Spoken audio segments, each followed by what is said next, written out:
여러분 반갑습니다. 찬양을 처음 시작하면서 구 예배당에 본당 전면 사진이 나오는데 갑자기 울컥한 것 같아요. 언제부터 우리가 여기 있었다고. 그런데도 벌써 까마득한 예전처럼 느껴지는, 사람은 그런 면에서 참 간사하다, 그런 면에서도 참 적응을 빨리 한다, 이런 생각을 해봅니다. 오늘 저는 요한복음 1장 43절에서 51절 말씀으로 기대를 회복하라 라는 제목의 말씀을 나누려고 합니다. 제가 2005년 5월 1일 해성교회 부임 설교했던 설교입니다. 또 2011년 1월 16일 제가 안식년을 출국하기 직전 주일에 이 본문으로 설교했었습니다. 해성교회에서의 사역의 시작, 첫 설교, 또 안식년을 앞에 놓고 내가 어떤 마음으로 우리가 앞으로 살아야 되는가에 대한 전환점에서, 시작점과 전환점에서 나누었던 이 설교를 이제 언더우드 기념관 시대를 새롭게 시작하는 이 시점, 또 하나의 전환점에서 저는 여러분과 함께 나누기를 원합니다. 저는 이 설교를 그저 이번 주일에 무슨 설교할까, 첫 설교 뭘 할까 고민하다가 설교 한번 하고 나면 잊어버리는 그런 설교로 준비하고 행하지 않았습니다. 개인적으로는 해성교회를 두고 기도하는 가운데 받은 하나님의 메시지였고, 제가 해성교회를 목양하는 내내 제가 붙들고 씨름하는 주제이기도 합니다. 정말 죄송한 이야기지만 저는 해성교회를 두고 생각할 때마다 소망 없는 교회다, 기대할 게 없는 교회다라는 생각을 했었습니다.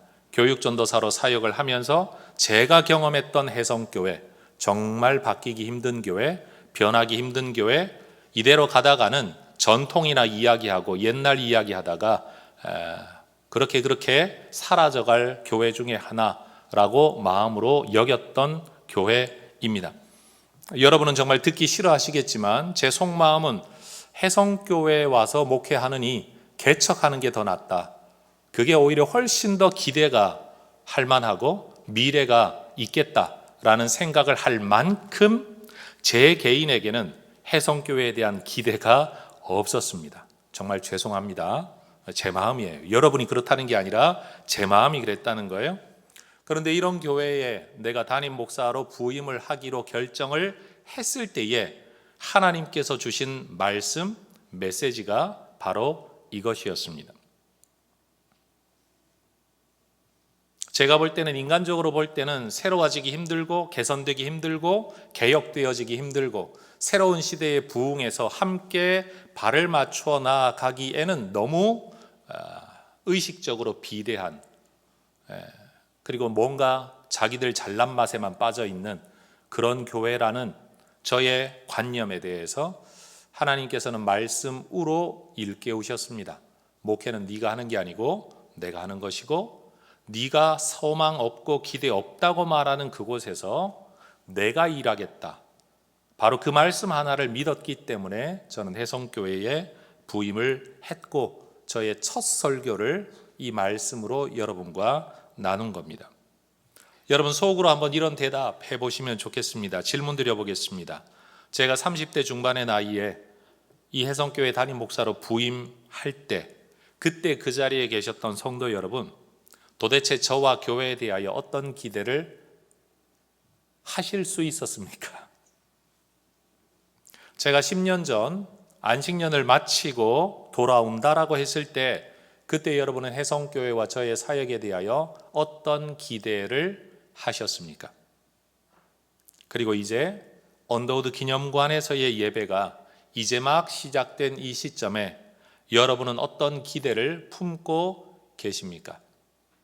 제가 단도직입적으로 이렇게 한번 질문해 볼게요. 여러분 기대할 만하십니까? 해성교회에? 대답이 여러분이나 저나 별로 없네요. 다시 한번 질문 드려볼게요. 해성교회에 대하여 기대할 만하십니까? 그런데 여러분 그거 실망하시게 될 겁니다. 제가 예언합니다. 교회는 믿을 곳이 못 됩니다. 왜냐하면 교회 안에 있는 사람들이 다 죄인이기 때문이고 누구나 실수할 수 있기 때문입니다. 우리의 소망의 근거, 기대의 근거는 하나님께 있는 것이지 교회나 목사에게 있는 게 아닙니다. 어떤 공동체나 사람에게 체념이나 낙심이나 실망이 아니라 기대를 품을 수 있다라는 건 참 아름다운 일이고 귀한 일입니다. 모든 사람 인생이 다 기대가 되는 게 아니잖아요. 모든 교회를 두고 다 기대하는 마음이 막 불일 듯 일어나는 건 아니지 않겠습니까? 다른 사람들이 보기에는 세상의 모든 것을 다 가진 것처럼 보이는데도 정작 자기 삶에는 기대가 없어서 소망이 없어서 인생을 포기하는 사람들이 우리 주변에는 참 많습니다.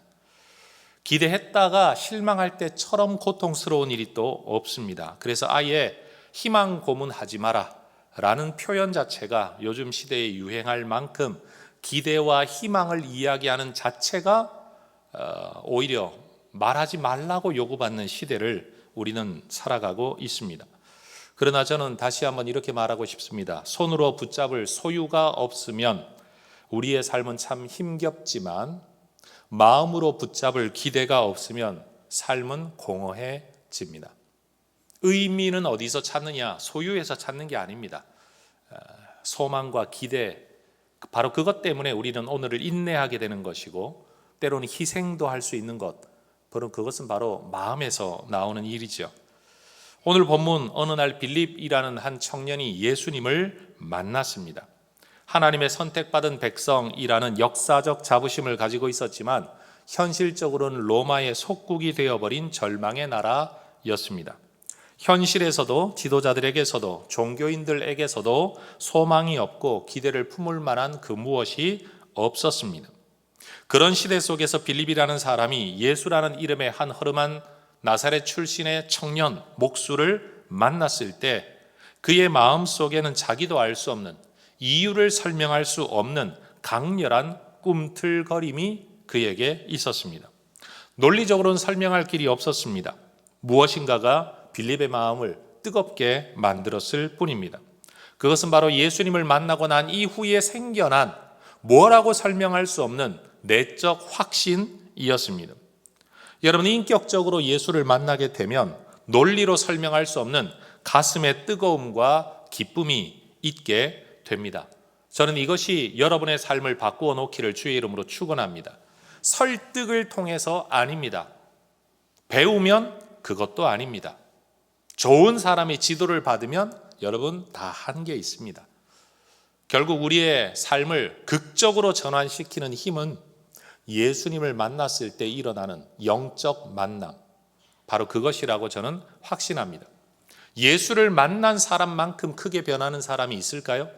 자기의 삶의 모든 추구하던 길을 내려놓고 전혀 다른 길을 갈 수 있는 사람, 그 수많은 돈을 다 내려놓고 여러분 엉뚱한 길을 갈 수 있는 그 결단은 가르침이나 설득으로 되어지는 일이 절대 아닌 거죠. 그것은 바로 하나님과의 만남에서만 일어나는 일입니다. 빌립은 그렇게 예수님을 인격적으로 만났습니다. 마음속에 감격을 주체할 길이 없었던 빌립은 절친한 친구였던 나다나엘을 찾아가 다짜고짜 그렇게 말을 합니다. 45절에서 모세가 율법에 기록하였고 여러 선지자가 기록한 그 일을 우리가 만났으니 요셉의 아들 나사렛 예수니라.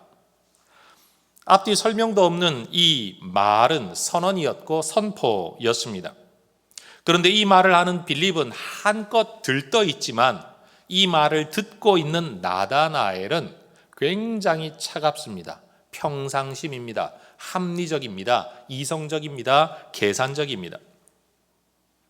빌립의 모습도 빌립의 말도 경건했던 나다나엘의 마음을 요동치게 만들지는 못했습니다. 왜요? 한 사람이 가지고 있는 모습이 내 인생을 바꿔 놓을 만큼 그렇게 큰 영향을 주지 못했기 때문입니다. 빌립이 예수님을 만나기 전에 가졌던 바로 그 마음, 상실의 마음, 절망의 마음, 암울한 어두운 탄식과 절망이 여러분 나다나엘에게도 그대로 있었기 때문입니다. 그러니 나다나엘은 빌립에게 냉철하게 질문합니다. 46절, 나사렛에서 무슨 선한 것이 날 수 있느냐? 이 질문은 유대인들이 가지고 있었던 보편적인 성경적인 통념이었고 성경적 상식이었습니다. 예수를 하나님의 아들로 받아들일 수 없는 이유, 바리새인들이 확실하게 가지고 있었던 근거가 뭐냐? 요한복음 7장 52절 찾아보라, 성경 찾아보라는 겁니다. 갈릴리에서는 선지자가 나지 못하느니라.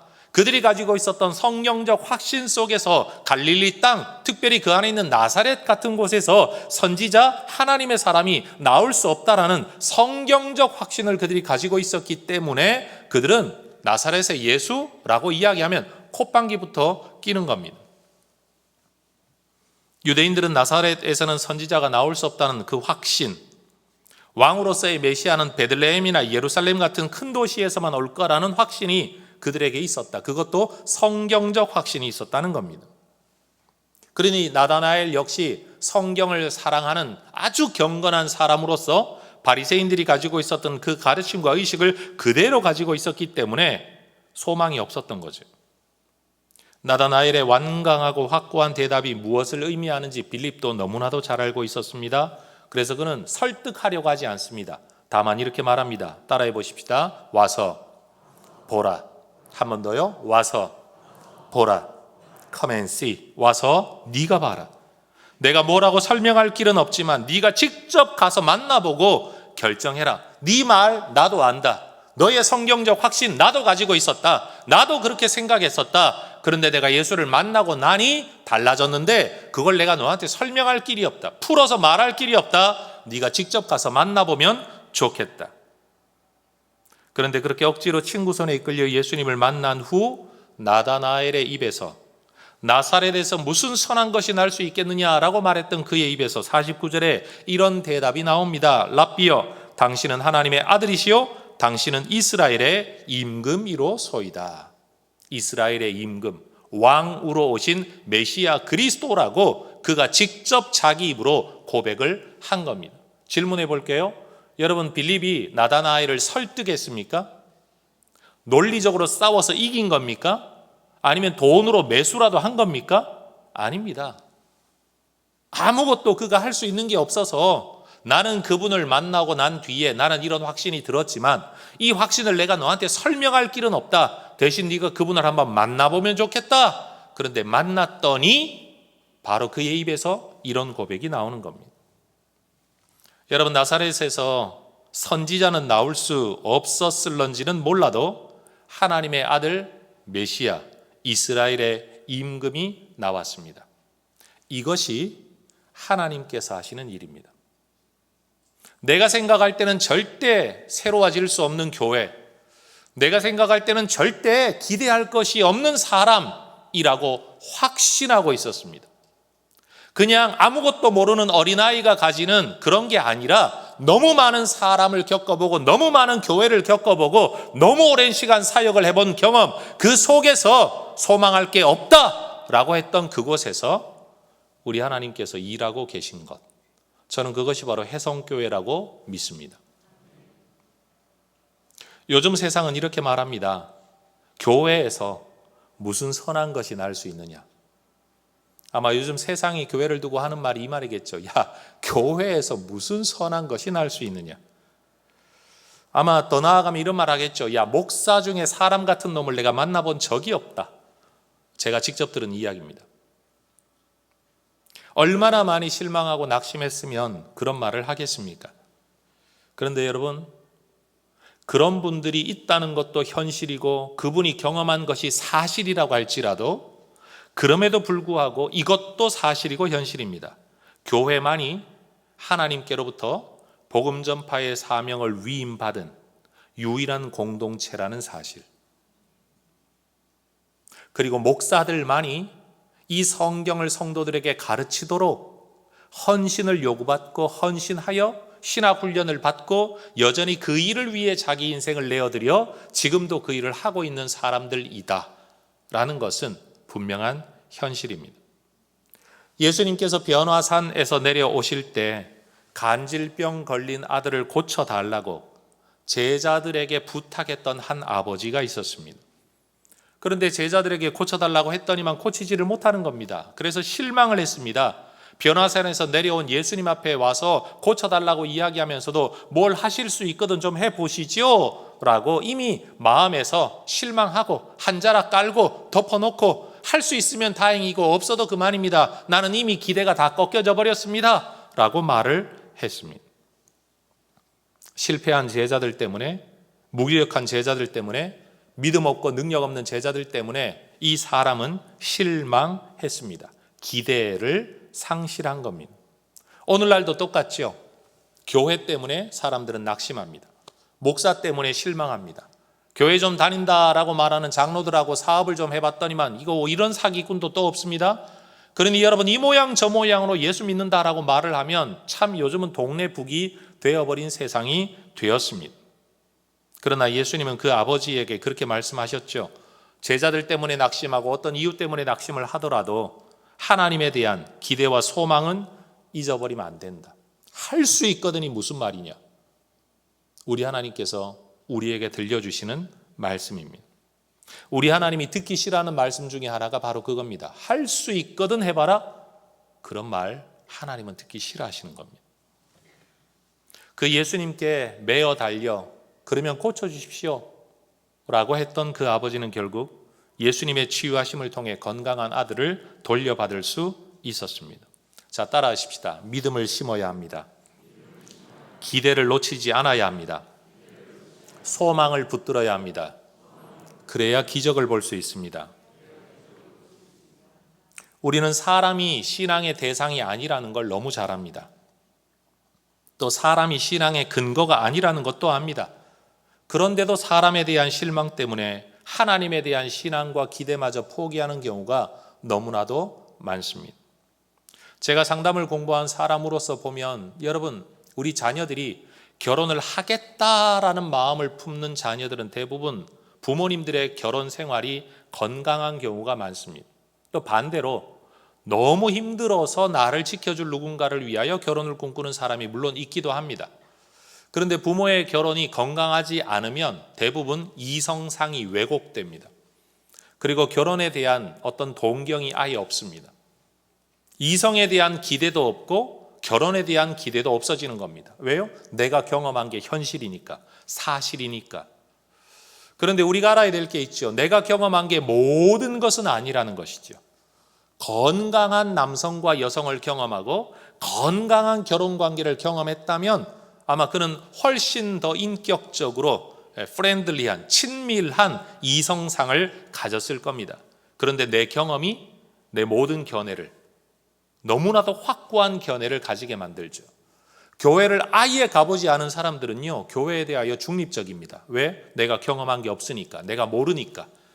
그런데 누가 안티 기독교인이 됩니까? 교회 다니는 사람들입니다. 다녀본 사람들입니다. 내가 경험해본 사람들입니다. 뭘 경험한 거죠? 교회에서 좋지 않은 것, 내가 기대했던 것과 반대되는 실망을 경험한 사람들이 내가 살아보니, 내가 다녀보니, 내가 경험해보니 라고 완전히 반대로 돌아서게 되는 겁니다. 여러분, 하나님에 대한 기대 때문에 사람에 대한 소망을 우리는 품어야 됩니다. 그건 사람 자체에 대한 소망이 아니라 하나님이 일하실 것에 대한 기대 때문에 사람에 대한 소망을 품는 겁니다. 그런데 우리는 사람에 대한 실망 때문에 하나님에 대한 기대마저도 잃어버리는 완전히 어긋난 길을 가는 경우가 많은 것 같습니다. 늦은 밤이라 여러분이 지금 이 문장을 잘 이해하시면 좋겠는데 염려스럽습니다. 따라하십시다. 하나님에 대한 기대 때문에 사람에 대한 소망을 품어야 합니다. 다시요. 사람에 대한 실망 때문에 하나님에 대한 기대를 놓치면 안 됩니다. 여러분, 그렇게 되시기를 주의 이름으로 축원합니다. 우리가 왜 기대를 저버리지 말아야 합니까? 우리의 기대는 사람을 향한 것이 아니라 사람에게 일하시고 사람을 통해 일하시는 하나님 그분에게 우리의 기대의 초점이 있는 겁니다. 제가 혜성교회에 대하여 가지고 있었던 마음은요, 참 많은 교회들을 보았는데 참 많은 교회들 다 하나님을 믿기는 하는데 그래도 그 교회가 가지고 있는 문화를 극복하는 교회가 너무 극소수이라 나름대로는 제가 사역을 경험했던 많은 교회들의 경험 속에서 이런 교회들에게는 세상 말로 진단이 나오는 거죠. 견적이 나오는 거예요. 어렵겠다. 어렵겠다. 저 역시도 그런 생각 속에 있었던 교회를 바라보는 목사의 안목이 결국 그 수준이었습니다. 그러니 여러분, 저는 요즘 교회를 두고 무슨 말을 하든지 누가 어떤 말을 하든지 저는 다 이해가 됩니다. 왜냐하면 목사인 나도 그렇게 생각을 했었으니까요. 목사인 나도 교회에 대한 어떤 기대를 할 게 전혀 없다라고 생각을 한 적이 있었던 사람이기 때문에 여러분과 마주 앉아 안티 기독교인들과 마주 앉아 교회를 욕하려고 달려들면 아마 제가 욕할 게 더 많을 거라고 저는 100% 확신합니다. 왜요? 저는 저 안에서 살고 있는 사람이잖아요. 지금껏 살고 있잖아요. 수십 년을 살았잖아요. 그러니 여러분 속속들이 알고 있는 이야기가 얼마나 더 많겠어요. 그런데 다시 한번 말하지만 우리의 기대는 교회가 아니라 교회 안에서 일하시고 교회를 통해서 일하시는 하나님이신 줄로 믿습니다. 그 하나님은 우리의 생각이나 기대 이상으로 일하시는 분이시기 때문에 그렇습니다. 화면을 보면서 성경 구절 같이 하나 읽어보기를 원합니다. 에베소서 3장 20절입니다. 우리 가운데서 역사하시는 능력대로 우리가 구하거나 생각하는 모든 것에 더 넘치도록 능히 하실 분이 누구십니까? 하나님이십니다. 우리가 구하는 것 그 이상으로 일하실 분, 우리가 생각하는 것 그 이상으로 일하실 분, 그분이 누구라고요? 하나님이에요. 그러니 여러분 소망을 품지 않겠습니까? 사람은요 소망이 없어요. 왜? 그 사람 뻔해요.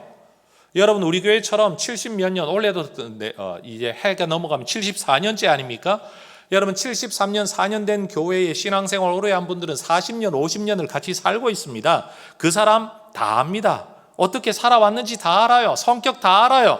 그 사람이 어떤 은혜의 간증을 했고 무슨 변화가 있었는지 다 압니다. 그런데 여러분 기도하고 은혜 받았다고 부흥회하고 뜨거워졌다고 사람 변했다고 막 난리치다가도 원래 성격대로 돌아가는 걸 수십 번 여러분 수십 년째 봐오면요 더 이상 그 사람에 대한 기대 없습니다.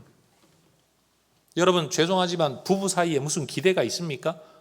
이 사람이 변할 거에 대한 기대가 있나요? 왜 대답을 안 하실까요? 그냥 사는 거죠. 그렇죠? 바로 그거예요. 여러분 신앙이라는 것은 사람에게 대한 기대가 절대 아닙니다. 하나님, 오로지 한 분 하나님이에요. 하나님은 우리가 기대하는 방식 또는 우리가 생각하는 범위 안에서만 일하시는 분이 아니죠. 이사야 55장 9절 같이 한번 읽어봅니다. 시작. 이는 하늘이 땅보다 높음같이 내 길은 너희의 길보다 높으며 내 생각은 너희의 생각보다 높음이니라. 하나님께서 우리의 생각, 우리의 기대 이상으로 일하실 줄로 믿습니다. 저는 여러분이 새해에 기대한 대로 이루어지는 그런 인생을 넘어서서 기대 이상으로 이루어지는 그것이 하나님의 은혜로 그런 복을 누리게 되는 새해가 되시기를 주의 이름으로 축원합니다. 예수님은 나다나엘에게 이런 약속을 하셨습니다. 50절 이보다 더 큰 일을 보리라. 더 큰 일이 뭘까요? 51절 진실로 진실로 너희에게 이르노니 하늘이 열리고 하나님의 사자들이 인자 위에 오르락 내리락 하는 것을 보게 될 거다. 하늘의 사자들이 인자, 예수님께서 자기를 3인칭으로 사용할 때 사람의 아들 인자라고 쓰시면서 내 위에 천사들이 오르락내리락 하는 걸 너희들이 보게 될 거야. 너 지금 나를 만나고 몇 마디 대화하고 난 뒤에 정말 이스라엘의 임금이십니다. 하나님의 아들이십니다라고 고백을 했지만 앞으로 더 큰 일을 보게 될 거다. 저는 제 인생에 이런 일을 보게 되기를 소망합니다.